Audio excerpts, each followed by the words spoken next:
நமஸ்தே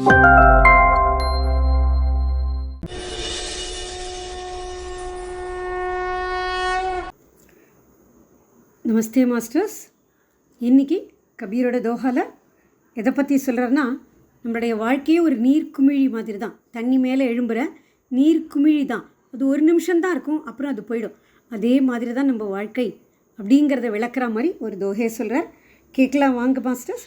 பானி கேரா புத்புதா EC ஹமாரி ஜாதி ஏக் தினா chip ஜாயிகே தாரே zoo பரபாத்தி.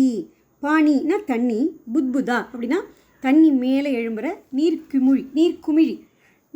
Soap போடும்போது பார்த்தா மேலே அப்படியே குட்டி குட்டி குட்டியாக அழகாக நீர்க்குமிழி வரும். இந்த குழந்தைங்களாம் கூட அந்த சோப்பு தண்ணி வச்சுன்னு பபிள்ஸ் விடுவாங்க. பபிள்ஸ்ன்னு சொல்கிறோம்ல, இந்த பபிள்ஸ் விடுவாங்க. அது விடும்போது வெளியில் வரும். ஆனால் அது ஒரு க்ஷண நேரம், நம்ம பார்க்குற ஒரு க்ஷண நேரம் தான் இருக்கும். அதுக்கப்புறம் அது எங்கே போகிறதுனே தெரியாது, அப்படியே கீழே விழுந்து மறைஞ்சு போயிடும். அதே மாதிரி நம்மளுடைய வாழ்க்கை, இந்த மனுஷனோட வாழ்க்கை அப்படிங்கிறது நிரந்தரம் இல்லாதது. ஒரு நாள் இல்லைன்னா ஒரு நாள் அது அழியக்கூடியது. இந்த சரீரமோ நமக்கு இருக்கிற சம்பந்தம், இந்த சரீரத்தோடு இருக்கிற சம்பந்தம், உறவுகளோ இல்லை நம்மக்கிட்ட இருக்கிற பொருட்கள், பல பொருட்களை வச்சு இது என்கிட்ட இந்த விதமான கார் இருக்குது, இந்த மாதிரி பெரிய டிவி நான் வச்சுருக்கேன் அப்படின்னு நம்ம ரொம்ப பெருமைப்பட்டுக்கிறோம், ரொம்ப சந்தோஷப்பட்டுக்கிறோம். ஆனால் இது எல்லாமே ஒரு நாளைக்கு அழியக்கூடியது. இன்னொரு உதாரணமும் சொல்ல, எப்படின்னா ராத்திரி ஃபுல்லாக இரவு முழுவதும் நம்மளால் நட்சத்திரங்களை பார்க்க முடியும். ஆனால் காலையில் சூரிய உதயம் ஆன உடனே அந்த நட்சத்திரங்கள் எல்லாம் எங்கே தான் காணா போகும்னு தெரியாது. ஆனால் ஒரு நட்சத்திரத்தை கூட நம்மளால் பார்க்க முடியாது. அதே மாதிரி இந்த வாழ்க்கைங்கிறது அழியக்கூடியது. அதனால் இந்த வாழ்க்கையினுடைய சத்தியம் என்ன? சத்தியத்தை தேடுங்க. உங்களுக்குள்ளே இந்த ஆத்மாங்கிறது எங்கே இருக்குது? உங்களுக்குள்ளேயே நீங்கள் உங்களை நீங்களே பார்க்க கற்றுக்கோங்க.